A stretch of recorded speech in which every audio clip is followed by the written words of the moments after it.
El marcapáginas.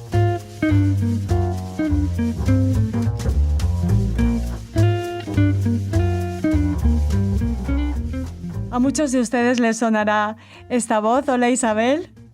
¿Qué tal? Muy bien, encantados de recibirte en Radio Sefarad. Es la voz de Isabel San Sebastián, ya saben, la periodista y escritora. En este caso hablamos contigo, Isabel, por tu último libro, Lo último que verán tus ojos, un thriller histórico que nos habla de las relaciones entre España y los nazis, de el comportamiento del gobierno español, del gobierno de Franco en esos momentos, pero sobre todo de esos justos entre las naciones, de esos diplomáticos españoles que se jugaron más que la vida para ayudar a los que en ese momento atravesaban momentos muy complicados, los judíos europeos. Efectivamente, esta novela es un thriller histórico, plantea la búsqueda de un cuadro expoliado durante el Holocausto, etcétera, pero el objetivo de la novela, la intención con la que yo la escribí, era rendir homenaje a estos justos entre las naciones, personalizados sobre todo en Ángel Sanz Briz, que es el protagonista de la novela, o uno de los protagonistas reales, auténticos de la novela. Luego hay otros de ficción, pero también a los demás, a Sebastián Romero Radigales, Godó, Gasset, a todos los diplomáticos, muchos de ellos cónsules, la mayoría cónsules en países mediterráneos o balcánicos, que durante aquellos terribles años, finales de la Segunda Guerra Mundial y también al principio en algunos países, pusieron en juego todos sus recursos diplomáticos, sus carreras, desde luego, se las jugaron, y en algunos casos sus vidas, para salvar a millares de judíos que estaban siendo aniquilados en ese espanto sin parangón en la historia que fue el Holocausto. Me imagino que tu condición de hija de diplomático también ha tenido que ver, ¿no?, con el deseo de escribir este libro. Efectivamente. Me parecía muy injusto que se hubiera hecho una película como La lista de Schindler, de un industrial alemán, que, bueno, con todos mis respetos, no dejó de ser un industrial que se lucró del mano de obra esclava, y al final de la guerra, movido por los escrúpulos, pues hizo todo lo que pudo para salvar a la mayor parte de sus trabajadores, y lo consiguió. Estos diplomáticos no estaban en esa situación, no habían tenido ninguna culpa, ninguna responsabilidad en esta brutalidad, y actuaron movidos únicamente por su espíritu humanitario, ¿no?, por su decencia humana y por su dignidad humana.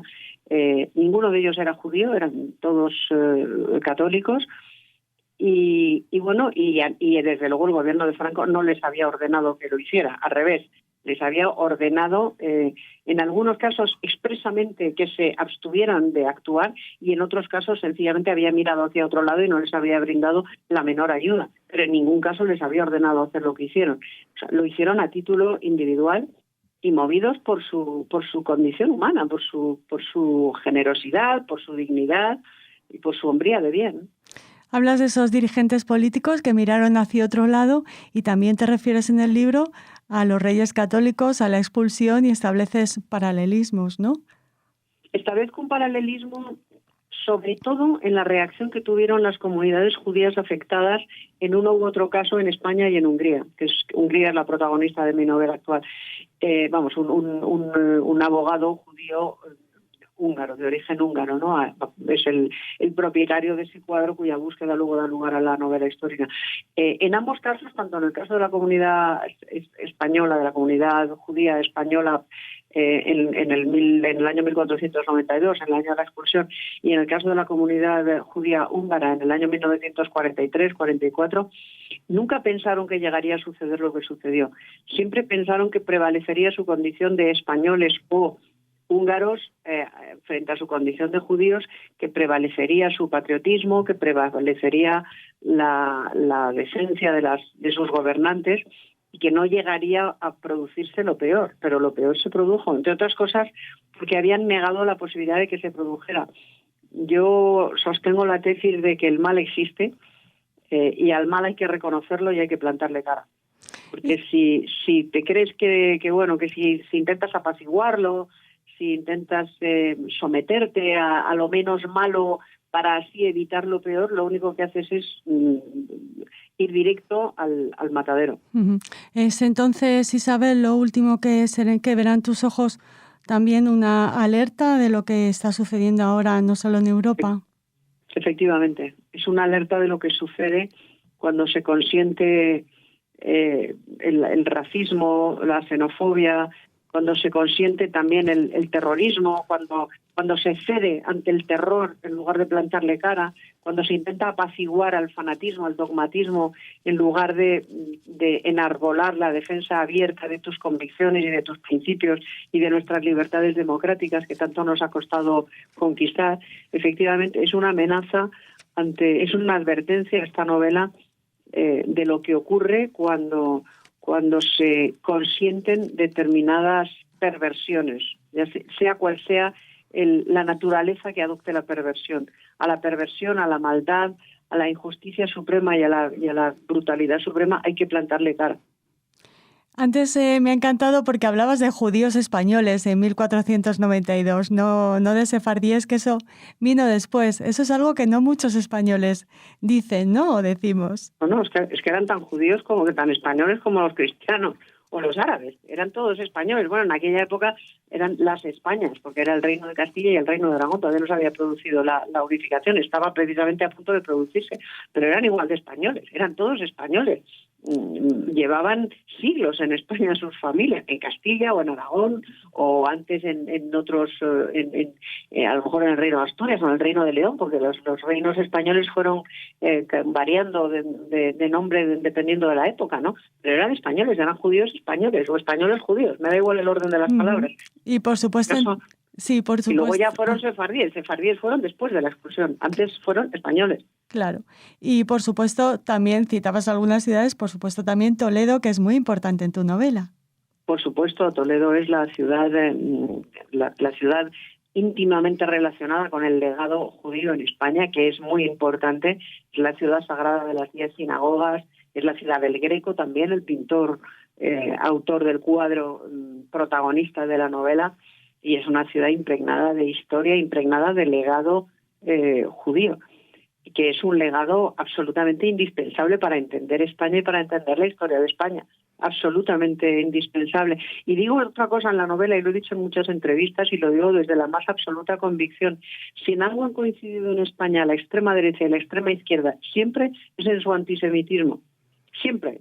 La extrema derecha y la extrema izquierda son igualmente antisemitas, mientras que...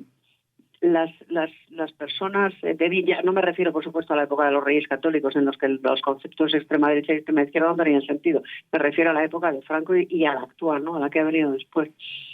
Y frente a ese antisemitismo, pues siempre ha habido personas de bien, como estos diplomáticos, que han antepuesto la condición de seres humanos, de personas, a su adscripción étnica o religiosa, o llámala como quieras.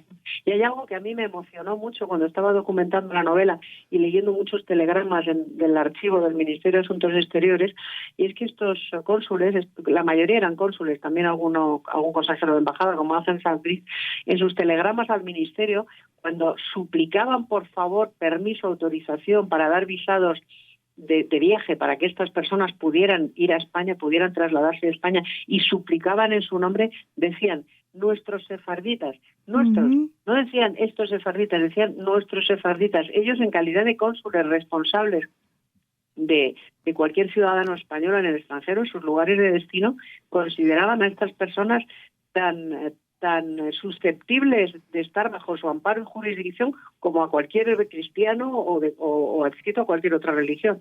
Eran nuestros sefardíes, y así nuestros conciudadanos.